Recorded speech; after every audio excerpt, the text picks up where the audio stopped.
came up in the capital of Virginia. However, my family is from rural North Carolina.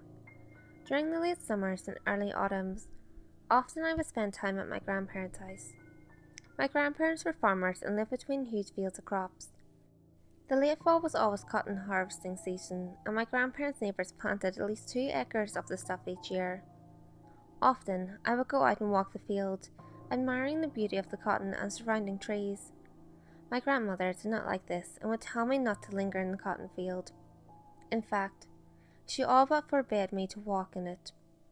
I thought it was because the owner didn't want people walking in her fields, but the owner had seen me walking the fields picking souvenir pieces of cotton plants. Most times he waved, and if he was close enough, told me to tell my grandparents hello.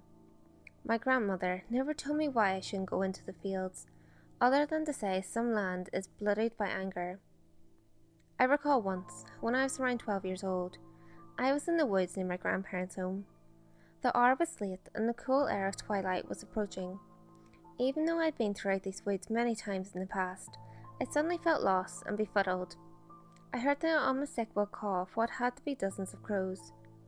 At first, they were distant, but they were getting closer and closer with every passing moment. Looking up into the trees, it seemed I was surrounded by them, their black eyes all staring down at me. I walked briskly through the woods, hoping to find my way. I kept looking into the trees and the crows were still there, never moving but constantly cawing when, suddenly, all went quiet. I started to hear a creaking sound, not unlike the sound a very old rocking chair would make. As I walked, it got louder and louder. I yelled out to ask if anyone was there, but my voice seemed muffled. I stopped in what appeared to be a small clearing, the creaking sound getting louder and louder, and suddenly the air became very cold and bitter. The creaking was loud and coming from above me. Looking up, I could see what seemed to be dark shapes in the trees.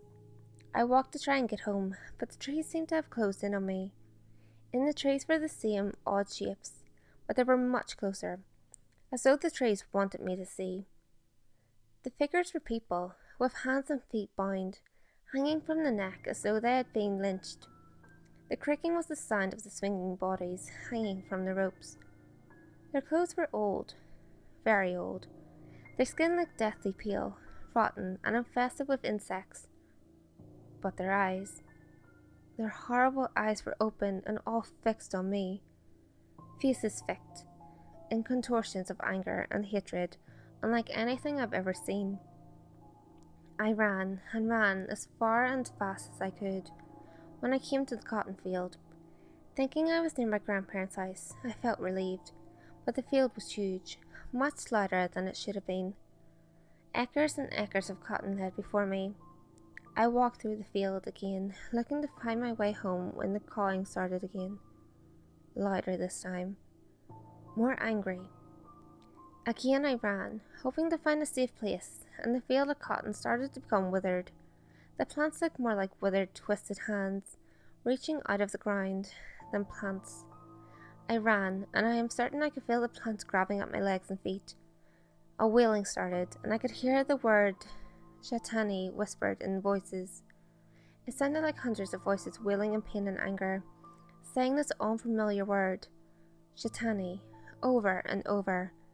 I tripped and fell, only to find my legs held by the stems of these withered cotton plants. The grip was so tight it felt as if they were going to tear my ankles off. At this point I gave up. The cawing and wailing got louder, and all I could do was yell and cry for help. I heard footsteps getting closer to me, and I closed my eyes, not wanting to see what horrid thing was approaching. A tap on my shoulder, and I yelled, and I tried to fight whatever it was that touched me. Suddenly, all the noise stopped. The tapping on my shoulder was my uncle. He had heard me yelling and came to find out what was going on. Gone was the wailing, the shapes in the trees, and the crows. Everything was normal. The cotton field was normal. Grandmother's house was a few yards away. Except I had sprained my ankle, the same ankle that the cotton plants had grabbed. They laughed at my story and asked if I had found old man Coffin's hidden moonshine stash. They all laughed, except my grandmother. All she said was that some land ain't seen the light of God. Later, I researched the area and found out that the land where the cotton field was once owned by a callous plantation owner. He was a cotton grower and had a foreman who punished the slaves harshly. This foreman was a vicious and superstitious man and punished them for minor offences. He once hung over 60 slaves after mutilating them for some offence. He had the bodies buried where the cotton field is today. His name was Tully, but the slaves called him Shetani, which is Swahili for devil, due to his habit of keeping the corpses of slaves in a pile until they rotted. While the slaves slept, he would stuff some of their mouths with cotton. These slaves always became his next victims, including his children, as he believed if any of his children became adults, they would trap his soul in a Uyarminho. However, he failed to kill them all. Some survived. The plantation owner finally took notice of all the killings and organized a search for Tully. He was never found. Oh, and the morning after my experience in the cotton field, I woke up with a small piece of cotton in my mouth. My grandmother says I am Tully's great, great, great, great grandson.